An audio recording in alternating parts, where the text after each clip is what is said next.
Selam dostlar, ben Age of Tactics. Bu videoda Mızrak Birliği'nden bahsedeceğiz dostlarım. Mızrak Birliği'ne yeni gelen Mansa Musa'nın çarkını çevireceğiz. Sonuçlarımızı değerlendireceğiz. Daha sonra Mızrak Birliği'mizi free to play bir şekilde nasıl yapabileceğimizi ya da ufak bir yatırımla nasıl bir şekle sokabileceğimizi, hangi kahramanları kullanmamız gerektiğini, bu kahramanlara hangi becerileri ve de hangi yüzükleri kullanmamız gerektiğinden kısaca bahsedeceğiz. Üçüncü sezon özelinde bir video olacak. Çünkü dördüncü sezonda bu durumlar biraz değişecek.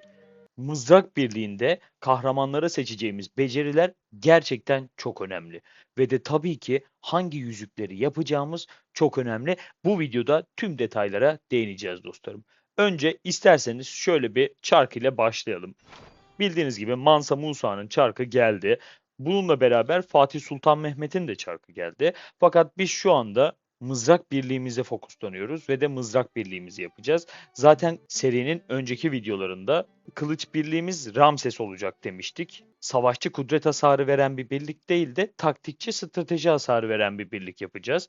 O yüzden şimdi sadece mızrak geneline bakalım. Mansa Musa'ya geldik. Bugün yaklaşık 120 çark çevirmeyi düşünüyorum. 120 çark yanlış hatırlamıyorsam 100 bin imparatorluk parasına falan tekamül ediyor.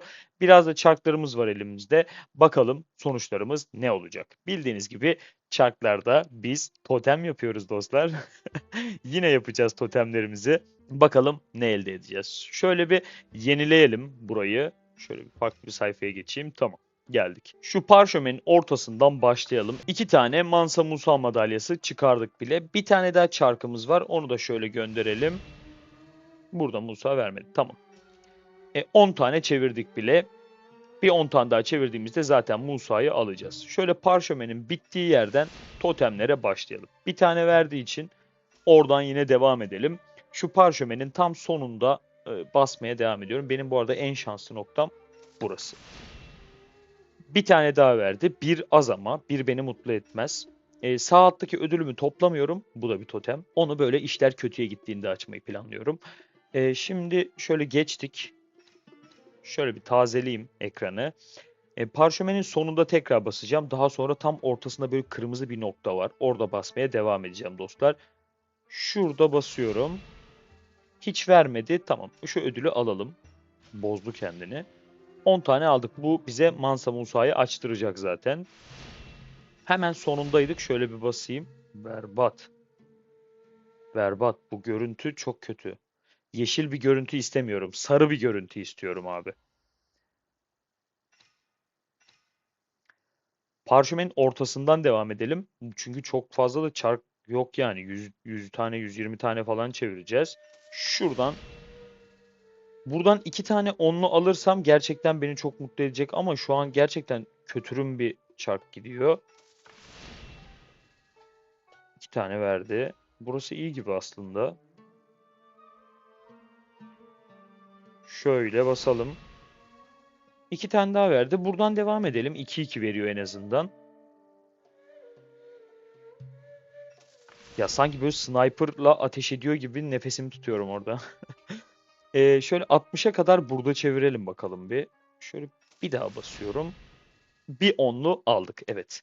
Yine yani belirlediğim nokta yine iyi bir sonuç verdi bana. Ya da vakti mi geliyor bu onlunun anlamıyorum. Ya ben tutturuyorum genelde. Bir onlu aldık diyebiliriz. Oradan devam etmeyeceğim. Şu aradaki çizgide bir basacağım. Güzel bak.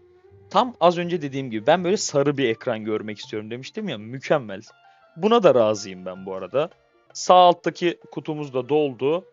Şu an elimiz iyiyken kutuyu açmayalım. Elimiz iyi demiştim. Bir onlu daha aldık. Arkadaşlar çak şu an böyle birden tersine döndü yani. Güzel gidiyor. Keyifli.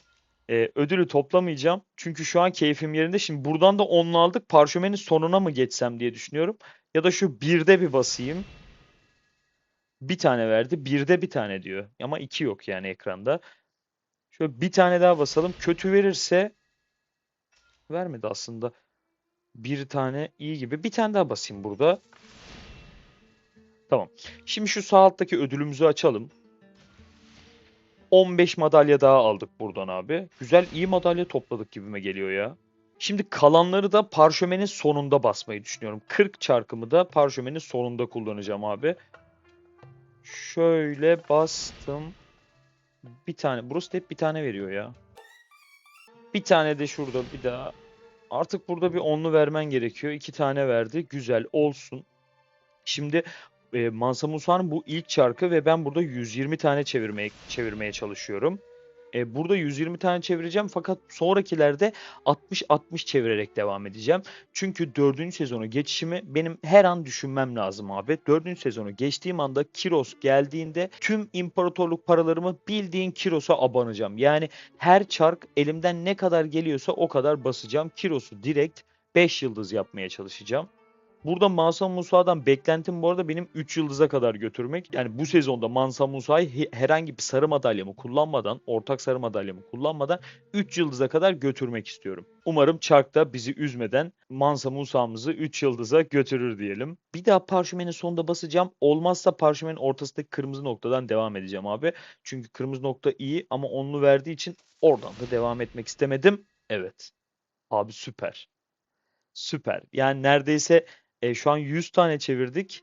100'ün 30'u direkt 3 kere 10 tane çıktı yani. 10'lu çıktı. Süper abi. Harika. Gerçekten mutluyum şu an. 120'ye tamamlayıp bırakacağım abi.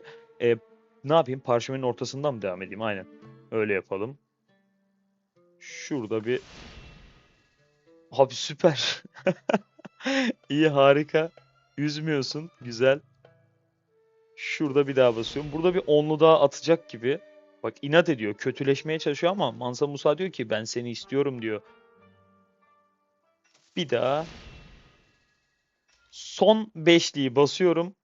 Tek tek mi bassak? Aynen tek tek basalım hadi. Hepsini burada tek tek basacağım. Ama tek tek bastığımda 300 imparatorluk paramı çöp ediyorum. Basmayacağım abi. Bir tane bastım ama olsun. Bekliyorum abi. Son çevirmeyi de attık. 2 tane buradan verdi. Tamam. Yeterli. Şimdi 121 değil de 120 diyelim biz çevirdiğimiz miktara. Şuradan 15 tane daha madalya aldık. Abi toplamda 102 madalya almışız. Ben böyle çark yüzdesi görmedim. Mükemmel. Şöyle envantere geliyorum. Gerçekten 102 tane madalya toplamışız arkadaşlar. Bu şu demek oluyor ki önceki çark videolarımı izleyen arkadaşlarımız bilir abi. Biz burada genelde bir yüzde belirliyoruz. Yani 120 çevirmenin yüzde kaçı kadar madalya çıktı diye bakıyoruz. Ve biz hep şöyle söyledik. Bizi yüzde 65 hatta yüzde 60 da mutlu edebilir. Yani 120'nin yüzde 60 kadarı mutlu eder diyorduk. Abi bu çarkta biz %85 oran yaptık. Yani bu bir rekor oldu bizim için. Umuyorum Mansa Musa'nın bundan sonraki çarkları da böyle olur. Şu anda Mansa Musa'yı 2 yıldız kadar açtık diyebilirim. Savaşçı Mızrak Birliğimizin duvarı, duvar diyebilirim hatta suru, yenileme ustası, abisi, Musa'sı bizlerle.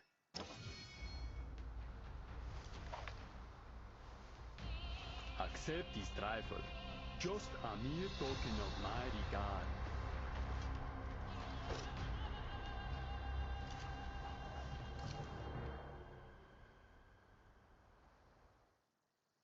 Başkan hoş geldin. Güzel.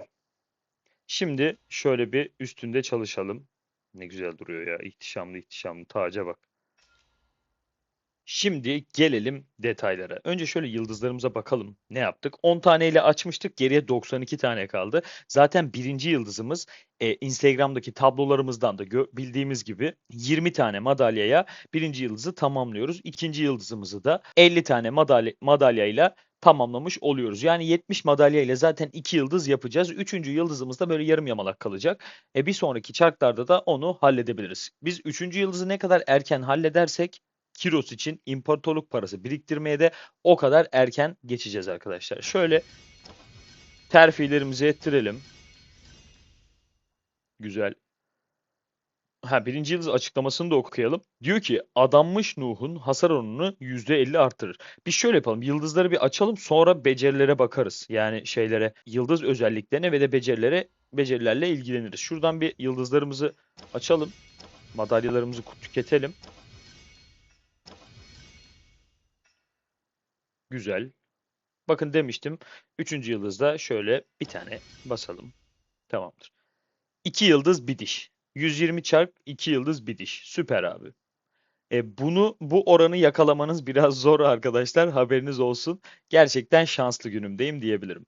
Şimdi şöyle Musa'nın becerilerine bakalım arkadaşlar. Tabii ki de komutan yapmayacağımız için şöyle kumandan yapmayacağımız için imza becerisinden başlıyorum.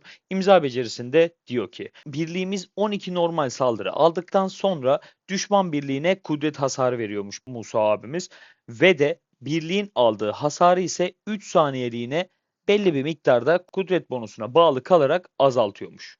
Güzel. Bakın bu becerinin adı Adanmış Nur ve pasif hasar veren bir beceri. Bakın burada kudret hasarı verir diyor ya. Sağ üstte de türünü yazmış pasif diye. Pasif bir şekilde kudret hasarı veriyor bu becerimiz. Zaten birinci yıldızda da Adanmış Nur ile ilgili bir özellik gelmişti. Hemen bakalım birinci yıldızımıza şuradan. Diyor ki Adanmış Nur'un hasar oranını %50 arttırır. Süper abi. Yani hasar miktarımızı arttıracak bu yıldız bizim için. Adanmış Nur'daki şu en başta diyordu ya birliğin 12 normal saldırı aldıktan sonra düşman birliğe kudret hasar verir diye. Yani belli bir müddet sonra birlikten birkaç tane hasar aldıktan sonra çalışmaya başlayacağım diyor yani. Mansa Musa'nın becerilerine bakacak olursak da şöyle biz buradan altın yolculuğu alacağız. Altın yolculuğu beraber şöyle izleyelim, inceleyelim. Şöyle maksimum değerlere getirmeme gerek var mı? Getireyim. Yine pasif bir beceri görüyoruz karşımızda. Etkinleştirme ihtimali de %100 olan bir beceri bu. Yine birliğimiz 12 normal saldırı aldıktan sonra birliğinin birimlerini yenilemeye başlıyor. Bu yenilemeyi kudret bonusuna ve de zırh bonusuna bağlı olarak yapıyor. Bu kudret bonusu ve zırh bonusu ne demek? Şu demek arkadaşlar. Bakın şurada 3 çizgide kudret ve zırhı görüyorsun. Kahraman yeni aldığım için üzerine bir seviye kahraman daha yani. Seviye de arttırmadım. Şu an buradaki kudret ve zırh miktarları düşük. Ama bu miktarların artışına bağlı kalarak da yenileme yapacağını söylüyor. Tekrar geçiyorum becerime. Şuradan maksimum etkiler demiştik. Ve kumandanın verdiği hasarı 3 saniyeliğine %20 arttırır. Abi herhangi bir yerde, herhangi bir kahramanın becerisinde, herhangi bir süslemenin özelliği, atın özelliğinde ne bileyim yani herhangi bir yerde kumandanı bufflayan bir şey varsa her zaman o özellik, o beceri seçilir abi. O yüzden altın yolculuk aslında bizim baş tacımız. Kumandanın verdiği hasarı bildiğin 5'te biri kadar arttırıyor. Mükemmel. Yani 1000 vuruyorsa 1200 vuracak. 100 bin asker öldürebiliyorsa o kumandan 120 bin asker öldürebilmeye başlayacak yani. Bu o demek abi. Şöyle beraber açalım hatta bunu. Kahramanı 56 seviye yapman gerekiyor diyor. Öyle söylüyorsa biz de kahramanı hemen 56 seviye yaptık abi. Buyurun devam edelim. Biz bunu almak istiyorsak alırız. Şöyle açtım. Altın yolculuk becerisini açtım. Şöyle değiştirelim hemen. Şimdi burada fonksiyonel bir ilerleme olacak abi. Yani free to play sen böyle, biraz yatırım yapıyorsan böyle gibi bir ufak bir ayrım yapacağım. Mansa Musa'da azim becerisini kullanabiliyoruz abi. Azim becerisi de kullanılabilir becerilerden biri. Ben azim becerisiyle devam edeceğim. Aynı Atilla'da yaptığım gibi bakın Atilla'da da şöyle bir şey yapmıştık. Zırh delici becerisini bu hale getirmiştik. Mansa Musa'da da azim becerisini kullanabilir hale getireceğim arkadaşlar. Ben Accept this bu driver. şekilde gidiyorum. Just Fakat azimi seçmek zorunda değilsiniz. Şimdi bunun yerine hangisi seçilebilir onu söyleyeceğim. Ama öncesinde azim becerisini de bir inceleyelim. Diyor ki şuradan inceleyelim. Şöyle yapalım bari. Yine etkinleştirme ihtimali %100 olan bir beceriden bahsediyoruz. Ve de pasif yine türü pasif hasar veren bir ya hasar verecekse pasif hasar veren bir beceri ya da beceri direkt olarak pasif. Birliğin 12 normal saldırı aldıktan sonra yine 12 normal saldırı aldıktan sonra diyor birimleri yeniler. Yenileme oranı da gayet yüksek %170 kadar yapıyor ve yine bunu az önce gördüğümüz gibi kudret bonusu ve zırh bonusuna bağlı kalarak yapıyor. Burada da görmüştük zaten aynısını. Şurada yenilemeyi bakın gördüğünüz gibi yenilemeyi kudret ve zırh bonusuna bağlı kalarak yapıyordu burada. Aslında her iki beceri birbirini bufflayan beceriye dönüşecek. Burada %30 var. Azim'de de %170 vardı. 40 seviyesi için söylüyorum ve son kademe için söylüyorum bunu. toplamda %300 yenileme yapabilir hale geleceğim azim becerisi ve altın yolculukla beraber. Diyelim ki sizin elinizde yeterince parşömen var mevcut bayağı bir ya bende de var da kullanacağım onları ve gerçekten ikinci birliğe de yetiştirebileceğinizi düşünüyorsunuz. O zaman geliyorsunuz buradan korkusuz misillemeyi basıyorsunuz abi. Şimdi burada sebat tercih edenler de var. Bakın burada direkt yenileme yapan beceri sebat. Fakat korkusuz misillemede böyle vazgeçilebilecek bir şey değil abi. Benim nezdimde buraya korkusuz misilleme gelmeli altın yolculuğun yanına. Korkusuz misillemenin detaylarına da bakarsak şöyle birlikte inceleyelim. Normal saldırılardan isabet aldığında %20 ihtimalle karşı saldırı yapar diyor ve saldırgana kudret hasarı verir diyor. Aynı zamanda birliğin birimlerini yeniler diyor. Yenileme oranı da bu sefer sadece kudret bonusuna bağlı kalarak %25 arttırıyor. Ve bu yenileme özelliğini 6 saniyede bir tetikliyor. Bizim burada bunu seçmemizin sebebi karşı saldırı. Karşı saldırının varlığı. Karşı saldırı halindeki kahramanlar kendilerine normal saldırı hasarı veren düşmanlara geri saldırı düzenleme ihtimaline sahiptir diyor. Yani şunu söylüyor. Benim standart bir hasar mevcut zaten. Bir de o bana normal saldırı uyguladığı takdirde benim ona verdiğim karşı saldırı hasarım var. Korkusuz misilleme mızrak birliğimizde hasar miktarımızı gerçekten arttıracağını düşündüğüm bir beceri olarak karşımızda. Eğer efsanevi beceri parşömenleriniz yetiyorsa da bunu da açabilirsiniz dostlar. Şimdi şöyle bir tablo yapalım. Üçüncü sezon genelinde üçüncü sezona kadar olan kahramanlarla neler yapmalıydık diye böyle bir gözden geçirelim. Mızrak Birliği için diyorum. Yani daha üçüncü sezona gelmemiş arkadaşlarımız olabilir. Hala temin edebilir olacak arkadaşlarımız olabilir. Belki onlara da öncü olan konu başlığı olmuş olur bizim için. Tabii elinde bahsedeceğim kahramanlardan var olanlar da vardır. Onlar için de ne yapması gerektiğini gösterdiğimiz bir kısım oluşturalım. Zaten üçüncü sezona kadar savaşçı kudret hasarı veren mızraklılarda Boudica vardı, Barbarossa vardı ve de şimdi Mansa Musa geldi. Jenny Dark falan vardı ama onlar artık eskide kaldı abi. O defterleri kapatıyoruz. Burada Boudica'yı başa koyuyoruz, ortaya Mansa Musa'yı veriyoruz ve de en sona da Barbarossa'yı yerleştiriyoruz abi. Bunların yüzükleri ne olmalı? Bu bahsettiğim üçlü arasında örnek veriyorum Barbarossa'nız yok abi. Barbarossa'nız yoksa Leonidas'ınız varsa yerine koyabilirsiniz. Böyle gerilmeyin. Hemen Barbarossa'yı almam gerekiyor gibi bir moda girmeyin. Zaten bir sezon sonra artık Leonidas ya da Barbarossa'yı da çıkaracağız ve de Kiros, Boudica, Mansa Musa'lı bir birliğe çevireceğiz. Ya da Kiros, Mansa Musa, Barbarossa'lı bir birliğe çevireceğiz. Duruma göre devam edeceğiz. Şimdi bu birlikteki en önemli yüzüğümüz yıkım habercisi. Abi durmayın, birikime başlayın. Kuyumcu nişanlarınızı harcamıyorsunuz. Bu yüzük çünkü 4000 kuyumcu nişanı istiyor. Bu yüzüğü kesinlikle savaşçı mızrak birliğinizin kumandanına takmanız şart abi. Şimdi ben bu şekilde görsellerle anlatıyorum. Zaten size ufak bir tabloda sunacağım. Ardından geliyorsunuz abi Mansa Musa'ya. Bakın burada yaban domuzu yüzüğümüz var. Birliğin saldırısını ve savunmasını arttırıyor. Ve de diyor ki birliğindeki birimlerin sayısını maksimum birim sayısının %60 kadarının altına düştüğünde örnek veriyorum birliğiniz 100 bin askeri sahipse 60 bin askerin altına düştüğünde yani diyor. Tüm kahramanların pasif beceri hasarını arttırıyor diyor. Ve daha bu başlangıç seviyesi. Başlangıç seviyesine %9 kadar arttırıyor yani. Zaten bakın aşağıda da Mansa Musa'yı önermiş bize.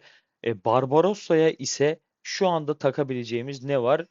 Şahin yüzüğümüz var. Şahin yüzüğümüzde yine bizim iyileştirme etkilerimizi arttıracak abi. 9 saniyede bir kez şu iki etkiden birini uygulayacak. Birliğin birimlerini yenileyecek ya da birliğin aldığı hasarı 3 saniyeliğine azaltacak. Şahin yüzüğü de hem hasar azaltma ihtimali konusunda hem de birim yenilemelerimizi tetikleme konusunda bize destekçi bir yüzük olarak gelecek arkadaşlar. Şöyle tabloyu ekrana getireyim. Hem yüzükleri hem de becerileri görebildiğimiz bir tablo hazırladım. Onu şöyle karşımıza koyayım. Arkadaşlar gördüğünüz gibi Boudica'da hortum süpürmesi ve zorlu misillemeyi alıyorsunuz. Kumandan yapıyorsunuz bu arada Boudica'yı ve de yıkım habercisi yüzüğünüzü varsa elinizde Boudica'yı kullanıyorsunuz. Arkasına Mansa Musa az önce de dediğimiz gibi korkusuz misilleme ve de altın yolculuk ya da korkusuz misilleme yerine azim becerisini kullanıyorsunuz. Burada da yaban domuzu yüzüğünü kullanacağımızı söylemiştik. Barbarossa'da ise yenileme yapacağı için daha çok yenileme üzerine bir kahraman olduğu için huzurlu sığınak becerisini açıyorsunuz. Ardına azim becerisini yine koyabiliriz. ve de yüzük olarak da Şahin yüzüğünü kullanıyoruz. Dostlar bu videoda böyle çerez, güzel, kısa, basit bir anlatı oluşturmaya çalıştım. Umarım sizlere faydası olmuştur. Aklınıza takılan bir şey varsa yorumlarda buluşabiliriz. Size yardımcı olurum. Bana destek olmak istiyorsanız ve de videolarımı beğeniyorsanız da abone olmayı unutmayın. Görüşlerinizi yorum olarak iletmenizin de bana desteği olacaktır arkadaşlar. Bu arada kanalın profilinde gönderiler kısmında topluluğa ve günlük sorular sormaya başladım. Hafta sonları saat 3 gibi geliyor. Hafta içi de saat 12.30 gibi sorularımızı paylaşıyorum arkadaşlar. Soruları yanıtlayın, birlikte çözelim, birlikte öğrenelim. Arkadaşlar bugünlük benden bu kadar. Özünüze iyi bakın, taktikle kalın.